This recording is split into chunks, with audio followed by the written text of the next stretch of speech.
Facebook, we got, privacy concerns and regulatory concerns. Apple, we got, I don't know, unit sale concerns. Is everything with these great stocks that we loved 6 months ago, is everything different? Everything's off the table now? 35% drops all make sense? Do you have a feel for that, or should these be bought here?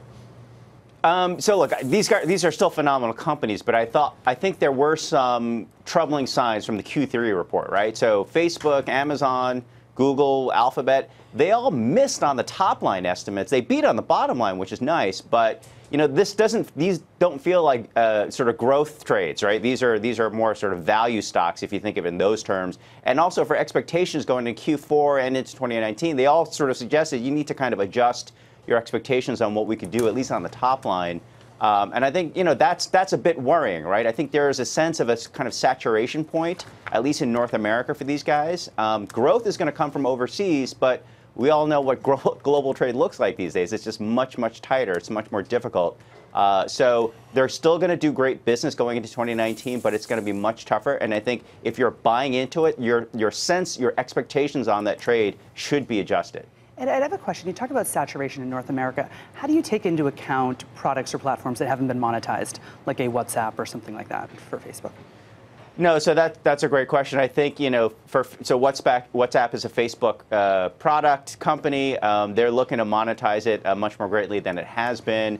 Instagram also, which is a Facebook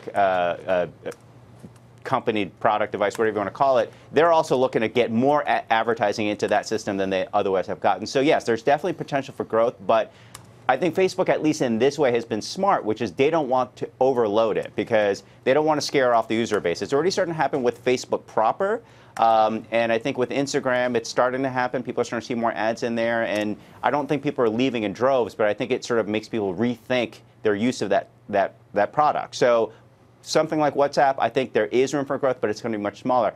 Where growth is going to come from for whether it's Facebook or Google or even Amazon on the ad front, it's going to be online advertising. And that's still being figured out. A lot of it's going to be video. There a lot of experiments, a lot of different formats happening with that. It's going to take a while for it to really settle in terms of how advertisers want to be in that system. Do you think, Ed, the best days for a company like a Facebook, maybe a Twitter, sort of throw in Snap, that's basically at a record low at this point, are behind it? In that we haven't seen potentially what regulation could come here in the United States, and we haven't even seen the full flexing of GDPR over in Europe.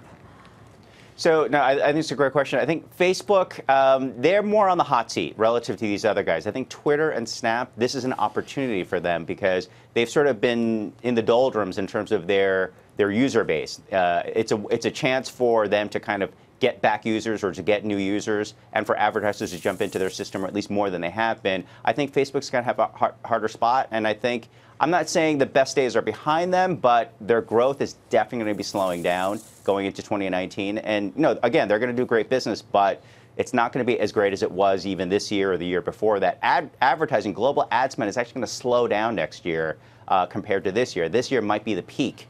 And that's going to affect all these ad-based companies. Hey, Ed, you know how much people in the media like to talk about media, right? I know you know that. We think that the whole we world love to do that, yeah. And people at home are like, oh. But anyway, you are the big New York Times media reporter. Do you have like a list of 10 things for 2019? And if you don't, why not? And can you give me some of your, CBS, what's going to happen? You got to have something. Give me something. Predictions. I have a list. I want your 10 I have a list. It's over here. No, here.